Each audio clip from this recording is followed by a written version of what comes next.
Torcedor vascaíno, esse vídeo vai exclusivamente para você.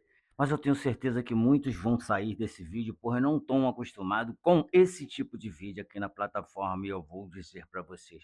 Vocês provavelmente devem estar cansados, como eu estou, de escutar todo dia aqui na plataforma esses influenciadores que criam conteúdo a respeito de Vasco da Gama trazerem inúmeras convocações, inúmeras contratações que nunca chegou ao Vasco. Caso esse que eu vou deixar como exemplo, o caso de Nelson de Ossa. Há quanto tempo você está ouvindo que Nelson de Ossa está praticamente certo, que só falta assinar, que já vai desembarcar no Rio, que amanhã vai ser apresentado e essa apresentação nunca chega? Aposto que você está passando por isso, já deve estar de saco cheio disso. E se está de saco cheio disso, deixa seu like, comenta aqui o que você acha disso. Aproveita, se inscreve aqui no canal para não perder os vídeos que a gente posta com relação a contratações, com relação a informações sobre o Vasco, né? O Vasco que tem um jogo hoje, na quarta-feira, 22, importantíssimo, contra o Deportivo de Medellín, né? O Nacional de Medellín, lá em Medellín, sem torcida por conta da punição que o time dele sofreu,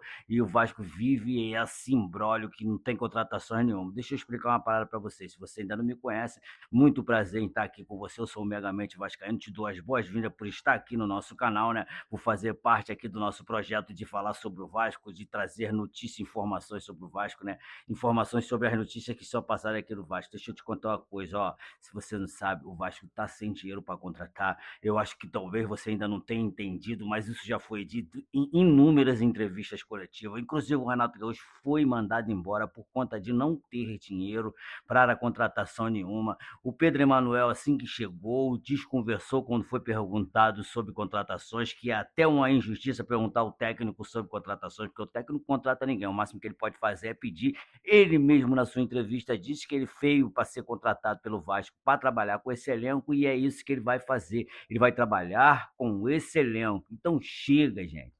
Chega desses caras que ficam trazendo informações todo dia de contratações novas que não chegam. O nome da vez agora é John Yeboah, né? Um equatoriano que foi para a Copa do Mundo iludindo você, falando que o Vasco vai contratar um atacante de Copa do Mundo, um cara que não fez nenhum gol na Copa do Mundo, que foi para a Copa do Mundo pelo Equador. Pelo amor de Deus, eu não estou desfazendo da seleção do Equador, nem do futebol equatoriano. Tem muito equatoriano bom de bola, mas esse não é o caso.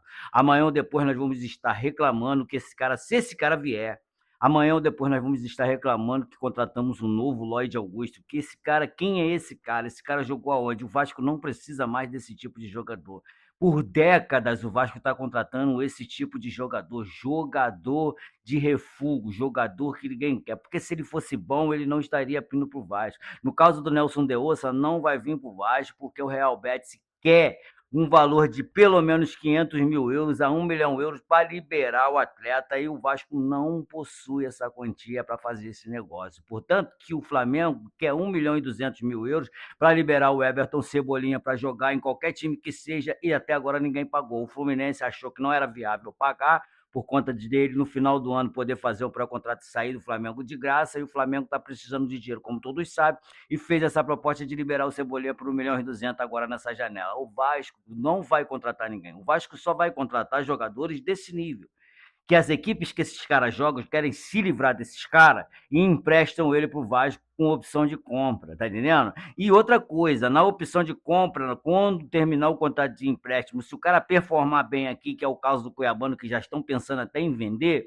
eles vão levar de volta, porque eles têm essa opção de não querer fazer valer a opção de compra do time que pegou emprestado. Então o Vasco não tem dinheiro no momento. Eu estou cansado de falar a mesma coisa aqui com você. O Vasco foi até lá o Marcos Lamac, o futuro investidor e possível investidor, pegar 40 milhões de reais para terminar de pagar a folha salarial desse ano, que gira em torno de 15 milhões de reais. Dá para pagar pelo menos 2 meses de folha salarial do Vasco aí. Se o Vasco tivesse dinheiro para contratar, o Vasco estava pedindo dinheiro emprestado. E outra, se esse cara não conseguir vir a comprar Vasco SAF, o Vasco vai ficar pendente de pagar esse empréstimo e o de 80 milhões que foi pego no ano passado. E outra coisa, o Vasco ainda precisa de 200 milhões para fechar somente a folha salarial até o final do ano, porque eu não sei se você sabe, eu vou pedir de novo a você que é novo por aqui para se inscrever no nosso canal e ativar o sininho da notificação, porque se você não sabe, como que um time de futebol gera receita? O Vasco tem uma folha salarial que gira em torno de 15 milhões por ano, né?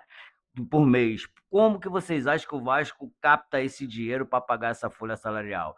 Jogando, ganhando título, né, se classificando para fases mais avançadas de Copa do Brasil e Sul-Americana para arrecadar um dinheiro. Se não acontecer isso, não tem como pagar. Vocês acham que o dinheiro veio de onde? O dinheiro que arrecada na bilheteria não consegue chegar nem perto desse valor. Hoje o Vasco joga lá em Medellín sem torcida, então, portanto, o Vasco não vai arrecadar nenhum centavo com venda de ingresso. Aí semana que vem nós vamos jogar aqui dia 29 de novo em São Januário. Tu acha que a arrecadação de São Januário é quanto? 2 milhões, 3 milhões? Não paga nem a metade da folha salarial do mês de Vasco. Então, o Vasco não consegue fazer mais o capital de giro. O Vasco não consegue fazer mais a movimentação de caixa. Não tem dinheiro, não entra dinheiro novo. E sem contar que daqui a um tempo o Vasco vai ter começar a pagar a recuperação judicial, que ainda não está pagando, que desde que o Pedrinho entrou com a RJ no Vasco da Gama. Né? O Pedrinho foi esperto, foi astuto, entrou com a RJ para tentar equilibrar as contas e conseguir vender para esse investidor conseguir pagar essa dívida que já é 1 bilhão e 300 mil, né? Que através de uma renegociação vai cair para 800 mil, 900, mas ainda é um valor muito alto que o Vasco não gera esse capital para pagar.